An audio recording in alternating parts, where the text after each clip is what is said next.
Hello everyone. इस video में हम डिस्कस करेंगे कंपोनेंट्स ऑफ कंप्यूटर सिस्टम्स की कि आखिर कंप्यूटर है क्या, उसके कितने कंपोनेंट्स होते हैं, क्या पार्ट होते हैं।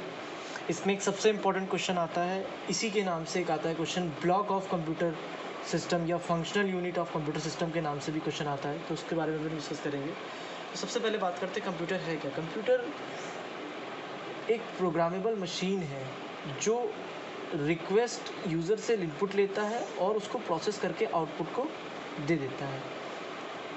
इससे पहले भी मैंने कई वीडियोस में एक बार आपसे डिस्कस किया था कि कंप्यूटर दो पार्ट से मिलकर बना है, hardware and software. Software collection of programs होता है जो स्पेसिफिक टास्क परफॉर्म करता है, और हार्डवेयर क्या होता है, एक फिजिकल कंपोनेंट होता है जिसको देख सकते हैं, you can see and touch and feel, मतलब उसको देख सकते हैं, टच कर सकते हैं, फील कर सकते हैं। ठीक, अब बात करते हैं कि आखिर क्या क्या फंक्शनल यूनिट्स होती हैं कंप्यूटर सिस्टम की, वो हम डिस्कस करते हैं। तो सबसे पहले हम डायग्राम बना देते हैं।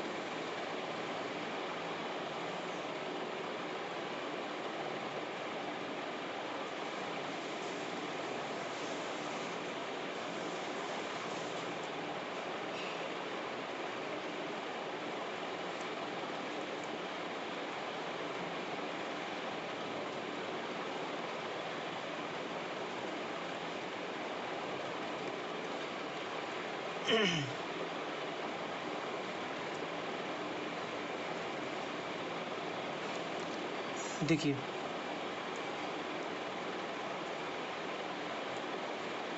ये जो डायग्राम है ये आपका functional unit of computer system है। इसे आप कंप्यूटर का ब्लॉक डायग्राम भी कह सकते हैं।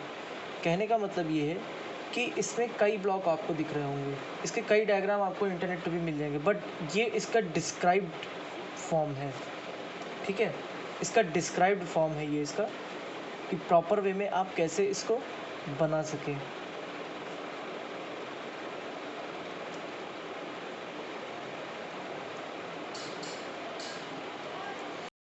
जैसा कि आप देख रहे हैं, ये functional unit of computer system का डायग्राम है, जिसे हम लोग ब्लॉक डायग्राम भी कहते हैं। ये फंक्शनल यूनिट के नाम से भी क्वेश्चन आता है, functional unit of computer system या block diagram of computer system. ये क्वेश्चन बहुत यूपी बोर्ड में पूछा जाता है।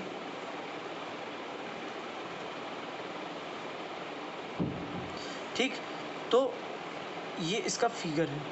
अब इसके हम एक एक पार्ट के बारे में डिस्कस करते हैं। सबसे पहले हम बात करते हैं इनपुट यूनिट की, यानी इसकी कि इनपुट यूनिट क्या है। देखिए, इनपुट यूनिट नाम से ही पता चल रहा है कि हमें कंप्यूटर को जो भी इनपुट देना है वो हम इनपुट डिवाइसेस से देंगे, मतलब जो भी हमें इंफॉर्मेशन कंप्यूटर को देनी है वो हम इनपुट डिवाइसेस के थ्रू देंगे। अब इसमें इनपुट डिवाइसेस कई तरह की होती हैं, जैसे आपका माइक्रोफोन, ठीक है, MICR, BCR barcode reader, magnetic ink character reader, ठीक है, OCR ऑप्टिकल कैरेक्टर रीडर। ऐसे कई सारे एग्जाम्पल होते हैं जिससे हम इसमें इनपुट देते हैं। ठीक है, फिर नेक्स्ट आता है आपका सेंट्रल प्रोसेसिंग यूनिट की, जो कि काफ़ी बड़ी यूनिट होती है। ये आपका पूरा CPU है, ये आपका पूरा एक तरह से CPU है, जिसमें कौन क्या क्या चीज़ें आती हैं, ALU, CU and main memory. तो इनके बारे में देख लेते हैं। तो देखिए, CPU में क्या होता है कि CPU आपका 3 पार्ट में डिवाइड है, ALU, CU and main memory. देखिए,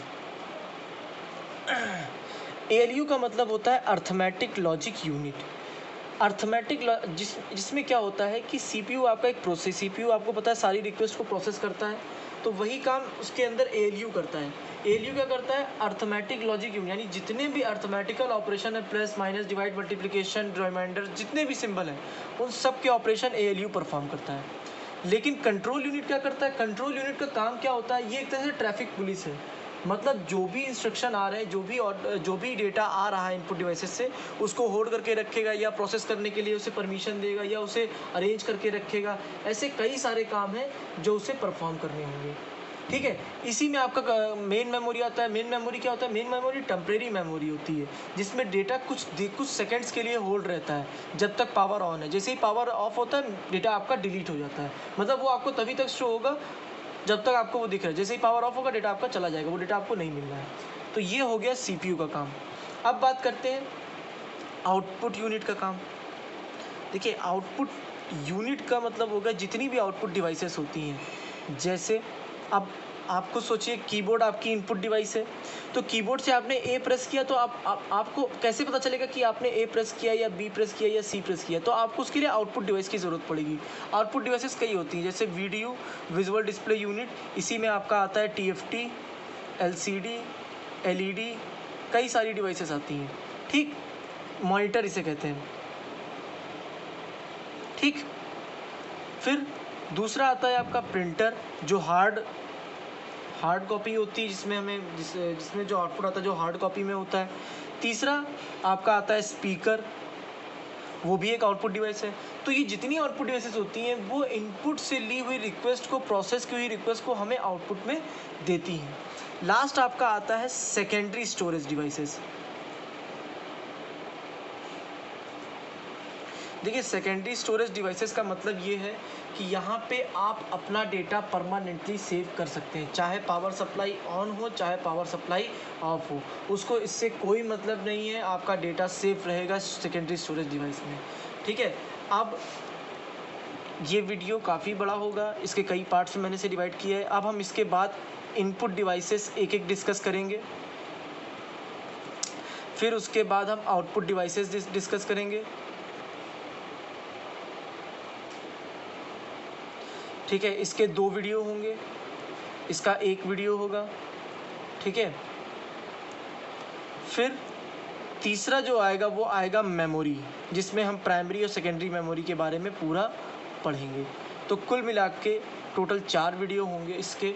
तो ये 4 वीडियो मैं धीरे धीरे करके अपलोड करूँगा। ठीक है। तब तक के लिए अभी तक यहीं तक। नेक्स्ट वीडियो इनपुट डिवाइसेस पे बनेगा, जिसको आप देखिएगा ज़रूर। Thank you.